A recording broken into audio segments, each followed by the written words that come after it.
Good morning everyone.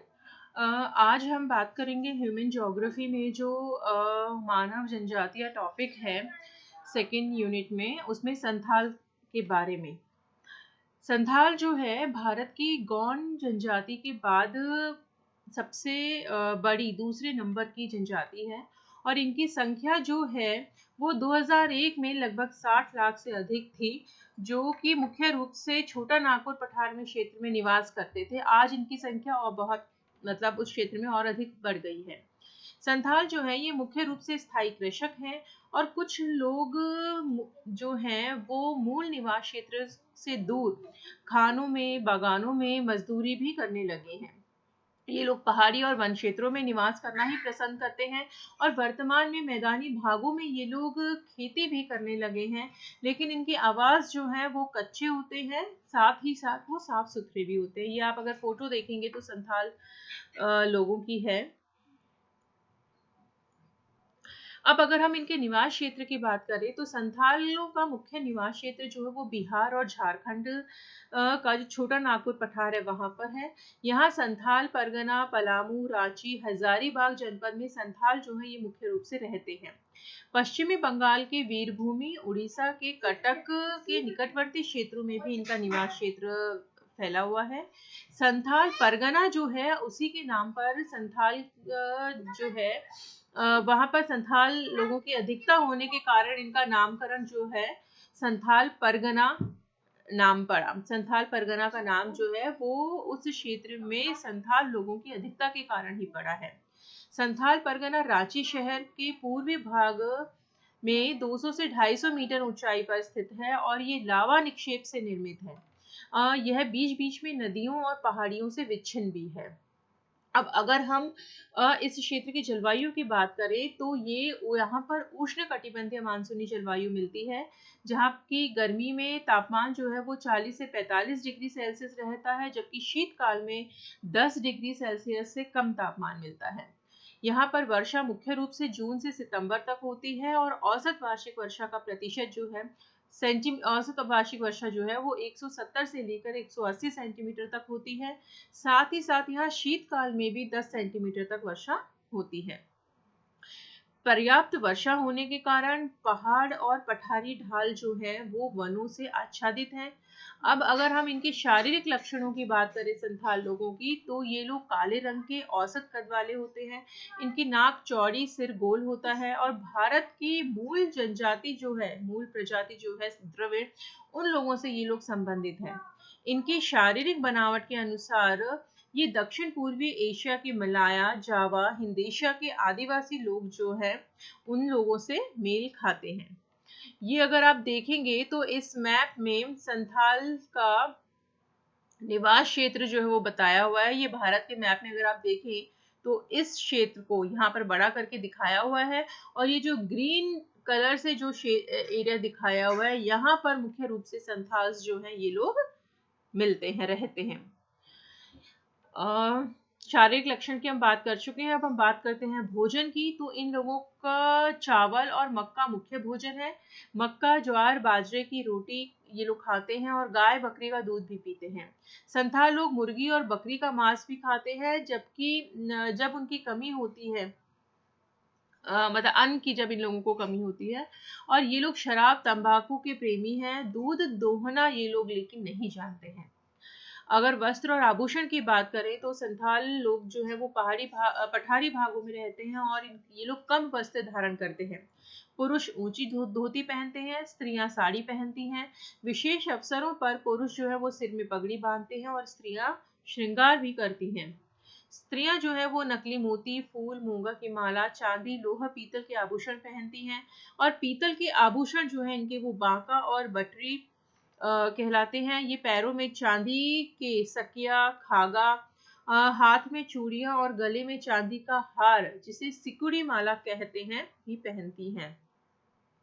अब अगर हम इनके घरों की बात करें तो एक गांव में 100 से 200 घर होते हैं और संथाल जो हैं ये अपने घर पत्थर, मिट्टी, लकड़ी, बांस, घास, पत्तों आदि से बनाते हैं। घर की दीवारें पत्थर और बांस की बनी होती हैं, जिसके ऊपर ये लोग मिट्टी का लेप चढ़ाते हैं। पक्की दीवारों वाले घर पर ये लोग खपरेल की छत अथवा घास फूस के छप्पर डालते हैं। घर में एक पूजा स्थान भी होता है जहाँ पर केवल पुरुष को प्रवेश का अधिकार होता है, स्त्रियां वहां पर प्रवेश नहीं कर सकती हैं। संथाल के पूरे गांव में एक ही वर्ग के लोग रहते हैं। अब अगर हम इनके उपकरण और औजार की बात करें तो संथाल खेती के कार्यों में लोहे के फल, लगा हुआ लकड़ी का हल, कुदाल, फावड़ा, कुल्हाड़ी, खुरपी, हंसिया आदि उपकरणों का प्रयोग करते हैं। पशु आखेट हेतु ये लोग धनुष बाण, भाले, कुल्हाड़ी का प्रयोग करते हैं और घरेलू कार्यों में ये लोग मिट्टी और धातु के बर्तनों का प्रयोग करते हैं। भाषा अगर हम देखें तो ये लोग मुंडा भाषा मुख्य रूप से बोलते हैं, जो कि ऑस्ट्रिक भाषा वर्ग की एक शाखा है। इसके अलावा ये लोग बिहारी, बंगाली, असमिया भाषाएं भी जरूरत के हिसाब से बोलते हैं। यानी कि ये लोग जो हैं संथाल लोग बहुभाषी लोग हैं। अब अगर हम बात करते हैं संथाल लोगों की अर्थव्यवस्था और व्यवसाय के बारे में, तो संथाल अधिकांशतः कृषक हैं, किंतु जब खेती की कमी होती है तो ये लोग पशुपालन, जंगली वस्तुओं को एकत्र करना, आखेट, मजदूरी या नौकरी भी करते हैं। खेती अगर हम देखें तो ये लोग जंगल काटकर साफ करने वाली जातियां जो हैं उनमें संथाल सबसे अधिक उत्तम है। और ये लोग, इनकी जो खेती है वो पूरी तरह से वर्षा पर आधारित होती है। भूमि कम उपजाऊ है, खेती के आदिम ढंग ये लोग अपनाते हैं, खाद्यान्नों का उत्पादन कम होता है और वर्ष भर जीवन निर्वाह के लिए इनका जो उपज होती है वो कम पड़ती है। ये लोग धान, मक्का, ज्वार, बाजरा, साग सब्जी की खेती करते हैं। विभिन्न फसलें ये लोग अलग अलग ढंग से बोते हैं। ये धान के पौधे जो हैं उनको रोपाई द्वारा यानी स्थानांतरित करके बोते हैं। मोटे अनाजों में ये ज्वार, बाजरा आदि जो है उनको बिखेर कर बोते हैं। मक्का जो है ये लोग हल के पीछे कूड़ों में या नालियां बनाकर मक्का को बोते हैं। खेती ये लोग स्थाई करते हैं। एक ही खेत में ये लोग हर साल खेती करते हैं, जिससे कि उस मिट्टी की उत्पादकता जो है वो कम होती जाती है। सिंचाई, खाद, फसल हेर फेर पे ये लोग कम ध्यान देते हैं। इस कारण भी इनकी जो उपज होती है खेती की वो कम होती है। जीवन यापन के लिए ये लोग आखेट और मजदूरी भी करते हैं। ये लोग पशुपालन और आखेट में ये लोग मुख्य रूप से गाय और बकरी पालते हैं, जिनसे ये लोग दूध भी प्राप्त करते हैं। जंगली पशुओं का ये लोग शिकार करके मांस प्राप्त करते हैं। ये लोग तालाब और नदियों से मछली भी पकड़ते हैं और जंगलों से ये लोग कंदमूल और फलों का भी एकत्रीकरण करते हैं। संथाल जो है ये लोग मजदूरी और नौकरी भी करने लगे हैं। झारखंड के कोयला, लोहा, अब्रक की खानों में बड़ी संख्या में संथाल जो है ये लोग मजदूरी करते हैं। दार्जिलिंग और असम के चाय बागानों में लोग काम करते हैं। द्वितीय विश्व युद्ध के पहले 70% संथाल जो है वो बिहार और झारखंड की खानों में काम करते थे, जो कि अब 25% ही रह गया है। ये कमी इसलिए आई है क्योंकि ये लोग अब खानों में काम करने की बजाय चाय के बागानों में काम करना इन लोगों ने ज्यादा मतलब ये लोग अच्छा समझते हैं और ये लोग उस तरफ डाइवर्ट हो गए हैं। संथालों की आर्थिक स्थिति जो है वो बहुत अधिक कमजोर है और ये लोग कठिनाई से ही भोजन और वस्त्र की अपनी आवश्यकता जो है उसको पूरा कर पाते हैं। अब हम बात करते हैं संथालों के में जो विवाह की प्रथा है उसके बारे में। तो संथाल में विवाह की दो प्रथाएं प्रचलित हैं। दोनों में समान गोत्र में अपने वंश में ये लोग विवाह नहीं करते हैं। प्राय लड़के का विवाह दूसरे गांव की ही लड़की से किया जाता है।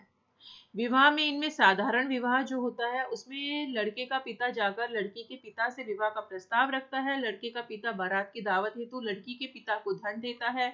इसमें रेबर रेबर क्या होता है, इनमें बिचौलिया बिचौलिए के द्वारा विवाह जो है वो निश्चित किया जाता है। एक इनमें अपहरण विवाह भी प्रचलित है। ये विवाह रेबर के बिना ही किया जाता है। इसमें लड़का अपने साथियों के साथ लड़की को उसके घर से अपहरण करके ले जाता है और पहले लड़की विरोध करती है, बाद में विवाह के लिए मान जाती है।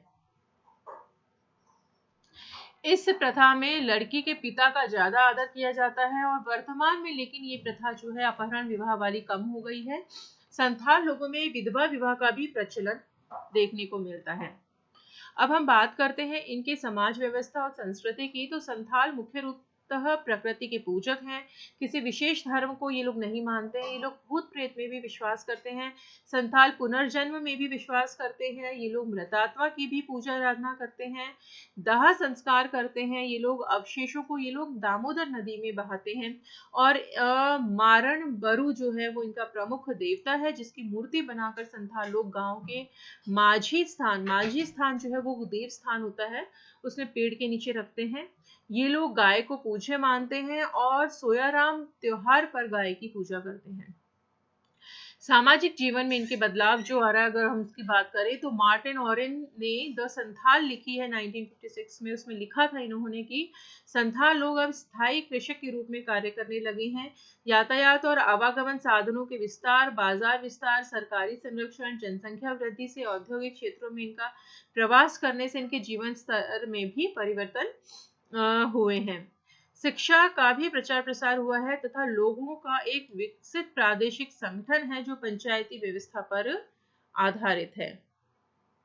ये प्रादेशिक संगठन परहा प्रणाली पर आधारित है जो इनका सामाजिक संगठन है। और प्रत्येक गांव में एक मुखिया होता है जो गांव में रहने वाले सभी वंश के ऊपर साधारण राजकीय अधिकार रखता है।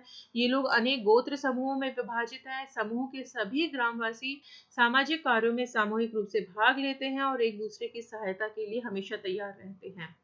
ये लोग शिकार, गृह निर्माण, उत्सव आदि पर मिलजुल कर काम करते हैं। गोत्र वंश के नाम जो है इनके वो नदी, वृक्ष, पशु आदि के आधार पर रखे जाते हैं और प्रत्येक गांव में एक मुखिया होता है जिसे ये लोग माझी कहते हैं और ये पद जो है ये वंशानुगत है। संथाल में जो पंचायत होती है उसके 5 प्रमुख स्तंभ है जिनकी अगर हम बात करें तो उसमें माझी, पारानिक, जोग माझी, जोग पारानिक, गौड़ित शामिल हैं। संथाल में पंचायत को मोड़े होड़ कहते हैं क्योंकि इसमें 5 आदमी शामिल होते हैं। माझी जो है वो गांव का प्रधान होता है, पंचायत का सभापति होता है और सभी गांव वालों का प्रतिनिधि होता है। शोषण और उत्पीड़न से गांव वालों की रक्षा करना उसका दायित्व होता है। पारानिक उप प्रधान होता है। जोग माझी जो है वो गांव के युवक युवतियों की गतिविधियों पर दृष्टि रखता है ताकि वर्ण संकर उत्पन्न ना हो। और जोग पारानिक जोग माझी को सहायता प्रदान करता है। गौणित जो है वो संदेश वाहक का काम करता है और गांव वालों को किसी बात की सूचना देना, उनसे बिरहई का बहाना करना आदि गौणित का काम होता है। इस प्रकार हमारा जो ये संथाल टॉपिक है ये पूरा होता है और इसके साथ ही जो हमारी भारत की जनजातियां हैं वो भी पूरी होती हैं। Thank you.